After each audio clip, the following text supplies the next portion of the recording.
Le dijimos que estaba con nosotros Sergio Cesarín, experto en China, seguramente uno de los más grandes expertos que tenemos en Argentina, investigador del CONICET. Sergio está también en una casa de estudios en la Universidad de 3 de Febrero, en un grupo de estudios que se llama... Es el Centro de Estudios sobre Asia Pacífico e India, de la UNTREF.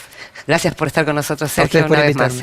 Ahora, es extraño de pronto ver que un Estados Unidos aparece, digamos, a la vanguardia del mayor proteccionismo de que se tenga recuerdo en décadas, y que aparezca China como el vocero del libre comercio y del liberalismo en el mundo. Para vos, que hace años estudias China, ¿cómo ves este momento? Yo creo que hay algunos matices. A ver, ni me parece que Estados Unidos sea tan proteccionista como parece. Esto los americanistas podrán saberlo mucho mejor que yo en términos de números. Y China tampoco es campeona del libre comercio, digamos.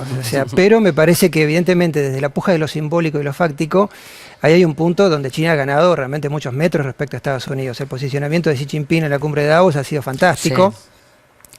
Porque claro, asume como un liderazgo en términos de apertura económica, comercial, muy fuerte frente a lo que eran evidentemente las medidas ejecutivas de Estados Unidos, del presidente de Estados Unidos, que eran tremendamente restrictivas. Entonces, ahí también hay que ver que en realidad China, yo diría que no sé si es tanto campeón del libre comercio internacional, digamos. Me parece, evidentemente lo que tenemos en términos de noticias de China son los tratados de libre comercio que ustedes presentaban recién en los informes. La apertura económica es evidente. Hoy el comercio exterior de China es el 41-42% del PBI, lo cual es un nivel de apertura, por ejemplo, comparado con el 28% de Estados Unidos, es mayor.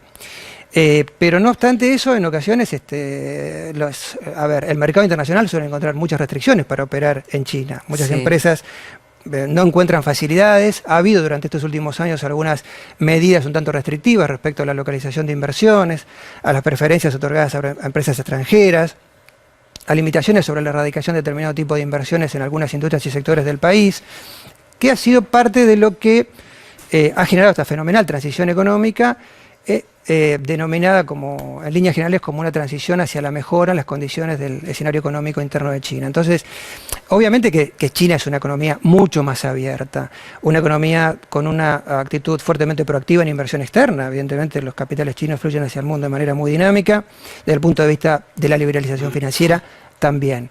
Pero yo matizaría de alguna manera esto de volcar, de alguna manera hacer una especie como de correlación directa, ¿no? Entre lo que pierde Estados Unidos como en términos de eventual... de cerrarse. Claro, de encierro, a que directamente trasvase a China.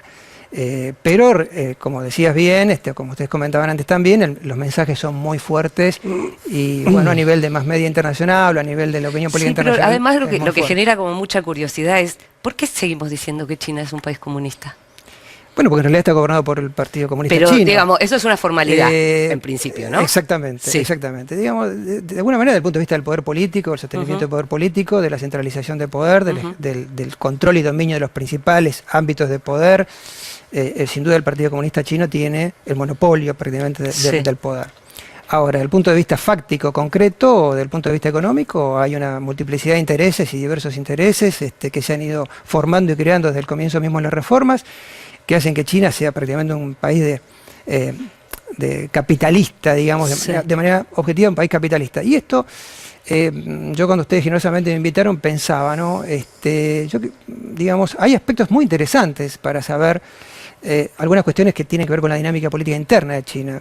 Y ahí, en esto de capitalista o no capitalista, hay un debate interno muy fuerte entre distintas escuelas de pensamiento político y económico en China. Entonces, que puede llevar muchos años dirimir, digamos, ¿no? Por supuesto, por cómo son ellos. Pero ¿sabes por qué, Inde? Porque piensan que China es demasiado capitalista. Claro. Entonces, fíjate, no dicen China es un país comunista o plantean, hay muchas líneas de pensamiento, pero las dos grandes líneas, digamos, no dicen China es un país marxista, leninista o anticapitalista, sino dicen, bueno, China es demasiado capitalista. Parte de la transición y de los cambios políticos y económicos tienen que ver cómo moderar el excesivo, entre comillas, capitalismo en el que China está atravesando y que fundamentalmente se expresa a través de grandes niveles de desigualdad. Te va a consultar Natalia. Sí.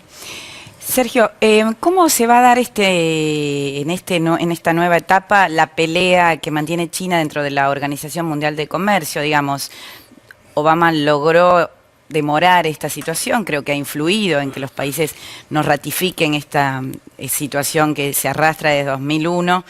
Y me gustaría saber cómo va a ser este duelo, porque además también en ese sentido me gustaría saber qué pensás de este cambio en los programas estos de largo plazo que tienen los chinos, sus quinquenales son, de pasar de un periodo de la manufactura, de la cantidad a la calidad, ¿no? O sea, ¿es verdaderamente un peligro la China y su nuevo modelo económico, ese que quiere construir?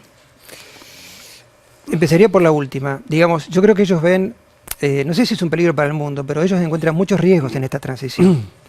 Lo que decís es cierto, hay un cambio muy profundo, hay una profunda reestructuración industrial a través de un proceso de automación, robotización, de búsqueda de incremento de la productividad industrial, para seguir manteniendo la competitividad general de la economía que permita seguir generando instancias de comercio e intercambio a nivel mundial. Entonces, en ese sentido, están atravesando una fase bastante crítica, bastante problemática desde el punto de vista del reordenamiento del sistema económico.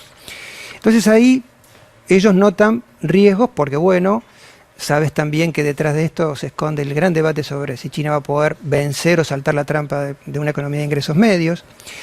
Entonces diría que ahí hay riesgos. En principio uno podría suponer que para el sistema internacional esta mayor apertura vía esta mayor reconversión industrial de China va a ser positiva. Yo lo veo en términos positivos incluso para la región porque, bueno, significa canalización de inversiones, erradicación de industrias, deslocalización productiva, pero eso va a requerir de muchas economías, incluso como dije las nuestras, un manejo y una gestión de esas opciones o oportunidades que China va a traer aparejada a través de este fenómeno de reconversión tan profunda.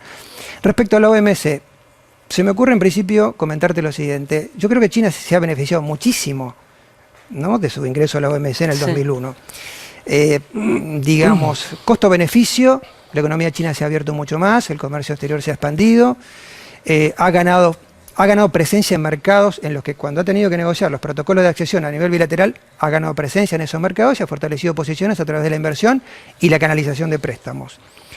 Lo que China me parece debate, o el debate de la OMC encubre otro macro debate, podemos decir así, que es lo que Xi Jinping planteó también y que no se dice tanto en el foro de Davos. Xi Jinping planteó, hay que corregir o hay que reformular el orden político internacional, fácticamente se está produciendo.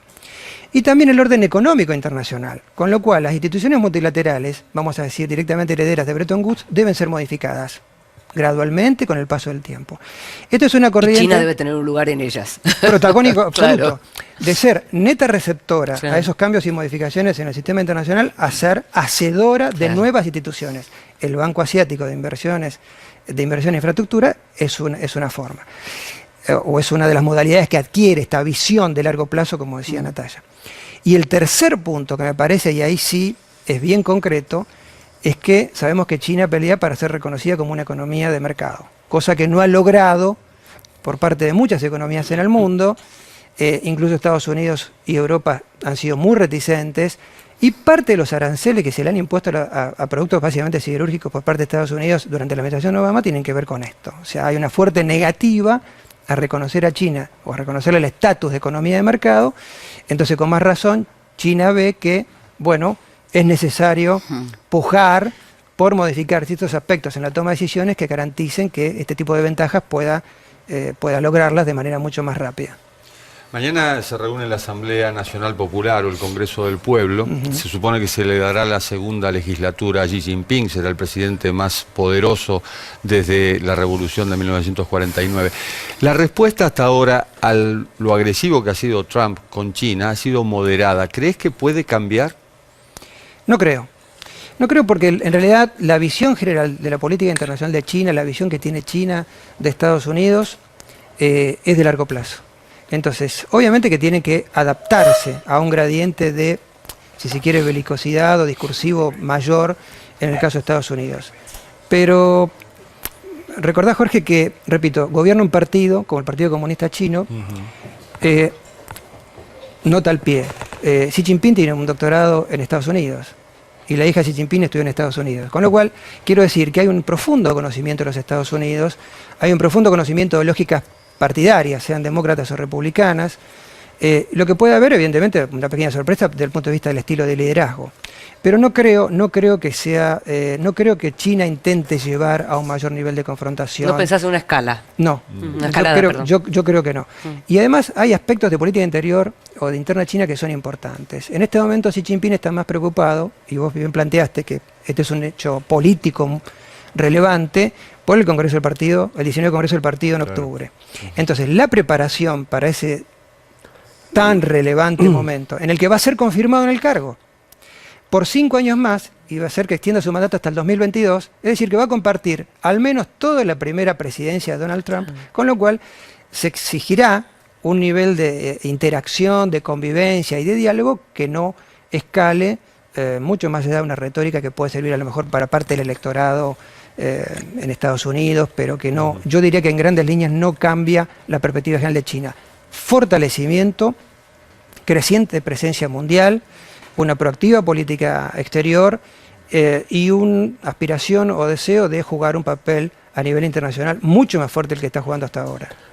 Sergio, cuando uno analiza la realidad china, uno ve, seguramente simplificando un poco, que hay un intento un intento concreto, llevado a la práctica, de apertura económica, de liberalización, de ingreso de capitales, etcétera, de capitalismo económico con centralización política, algo así como perestroika sin glasnost, digamos, por usar el término soviético.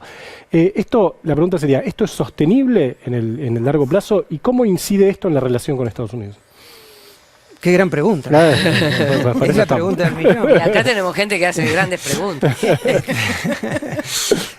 Mira, es otro de los grandes debates de estas escuelas de pensamiento que yo les decía. Yo lo que quiero dejarles un mensaje, porque sé que, bueno, a ustedes y son colegas tan apreciados, es que también tenemos que pensar cuando medimos la relación entre China y Estados Unidos, en que no todo en China es homogéneo. Hay una altísima heterogeneidad en términos políticos también, ¿no? Donde no todas las líneas internas del partido son coincidentes con el estilo, los resultados y los objetivos del presidente Xi Jinping. Entonces, hay una fuerte discusión económica desde el punto de vista de hacia dónde va China, hacia dónde va este modelo, que por más que sea un modelo de transición, hacia dónde se dirige en términos de, repito, inequidad, tensiones sociales, problemas derivados de un modelo de crecimiento o desarrollo, mejor dicho, desequilibrado medioambientalmente. Ciudades versus campo. Por supuesto, ese tipo de tensiones. O sea, la administración de estas tensiones harán que el Partido Comunista sea resiliente en el mediano y largo plazo para sostener ese incremento, digamos, de pujas internas. Los intereses entre el sector privado y el sector público siguen siendo también, en algunos casos, divergentes. Y la centralización política es un dato que para algunos analistas, tal vez en lo personal, uno de los que más me interesa leer es Min Sin-pei, quien critica fuertemente este tipo de ejercicio, de tipo de gobierno, tipo de ejercicio de liderazgo del Partido Comunista, y plantea que la acumulación de tensiones hacia el futuro es altamente probable que resquebraje al régimen. Ahora, en tanto y en cuanto, de alguna manera, la autolegitimación del partido en el gobierno mediante reformas, crecimiento económico, mejoran los estándares generales de vida, se sostenga, y el horizonte de la búsqueda de una nueva legitimidad todavía muy difuso no aparezca, digamos que no se aventura que en el corto plazo algo de esto pueda ocurrir. No obstante, repito, perdón que insista en esto, ellos piensan mucho en esto. Y voy a dar un dato que creo que en alguna ocasión lo he hablado con José. El Partido Comunista Chino hace muchos años ha enviado muchos analistas al mundo a analizar las crisis de los partidos políticos tradicionales. El PRI en México, el peronismo en la Argentina, el APRA en Perú, los partidos políticos en Europa. ¿Por qué? Para saber qué tipo de dinámica posiblemente pueda darse para erosionar al partido, erosionar las bases de poder y necesariamente saltar a un escenario político totalmente distinto. Por ahora, la resultante final de este cúmulo de apreciaciones que ellos han hecho los define más por optar como un modelo como el de Singapur. Pero eso es algo para ver porque Singapur es una isla de 5.2 millones de habitantes, claro, y China es un país de casi 1.400 millones de habitantes. Te hacemos la última pregunta, Sergio. Sergio, me tomo de algo que decías al principio que me parece como disparador de análisis espectacular, esto de la preocupación por una China demasiado capitalista, ¿no? Y te llevo al plano de este capitalismo financiero que hoy es el predominante en el mundo, porque China no solo es el país con mayores reservas en dólares del mundo, es el principal productor de oro, es decir, la otra materia fundamental para la especulación con materias primas. Creció muchísimo en cuanto a su incidencia en los préstamos al mundo, inclusive lo veíamos en el informe, en América Latina ha superado los préstamos del Banco Mundial en los últimos años. ¿Cómo ves en este terreno la disputa que se puede dar por la hegemonía financiera entre China y lo que puede ser el bloque o el eje Londres-Nueva York? Sobre todo que además tenemos, no solo que tenemos a Trump en el gobierno de Estados Unidos, sino además tenemos un Brexit que también puede cambiar el escenario. Has hecho una pregunta con múltiples dimensiones, Raúl. Ahí hay, a ver, desde el punto de vista del poder financiero, bueno, creo que es una herramienta en el que China ha ido ganando creciente influencia a nivel internacional mediante la canalización de préstamos, financiamiento. Las economías latinoamericanas eso lo sabemos muy bien. China está envuelta en un importante proyecto que es la One Belt, One Road, es el proyecto de interconexión y de conectividad euroasiática, cuyo instrumento, cuya plataforma, digamos, de financiamiento es, como decía antes, el Banco Asiático de Inversión en Infraestructura, digamos, ¿no? Entonces ahí me parece que hay un juego cada vez más importante a nivel de finanzas internacionales, la incorporación del renminbi a la canasta de moneda del Fondo Monetario Internacional, la demanda china de ocupar un creciente papel en este tipo de instituciones financieras, Fondo Monetario, Banco Mundial, ha ido demostrando, ha ido acompañando, digamos, esta mayor presencia financiera de China a nivel internacional. El 35% de las reservas eternas de China son bonos del Tesoro de los Estados Unidos. China incrementará su poder financiero a nivel internacional vía este proyecto euroasiático o vía otras necesidades a nivel internacional. Es el segundo aportante al sistema de Naciones Unidas. Es decir, hay un fuerte vuelco de capitales chinos, sea financieros o de inversión, a nivel internacional, y lo habrá hacia el futuro. Con lo cual debemos pensar que necesariamente la gobernabilidad internacional pasa por un buen diálogo político entre China y Estados Unidos, tal vez, repito, cuestiones de ajuste, digamos, en términos de competencia global estratégica entre Estados Unidos y China en el campo financiero, y, bueno, realmente la expectativa de que China no cederá, me parece, en este sentido. Lo que decís sobre el Brexit y Europa, ahí los colegas europeos, particularmente un gran profesor francés, una lista de primer nivel como es François Godement, plantea que en el marco de lo que es, digamos, la gran estrategia de Estados Unidos hacia Asia-Pacífico, como de alguna manera lograr alianzas internacionales para reducir la influencia china, China opera de la misma manera tratando de cooptar una mayor voluntad de acercamiento europeo. En ese sentido, el Brexit sería absolutamente funcional a la estrategia china de ganancia de mayores espacios de influencia en Europa. Sergio, te agradecemos muchísimo, ¿eh? Como siempre aprendimos mucho con vos, seguramente te vamos a volver a invitar porque el dúo dinámico entre China y Estados Unidos tiene todavía mucho para decir. Usted no se vaya, que nosotros seguimos hasta las 2 de la tarde contándole todo lo que pasa en el mundo y cuánto de todo eso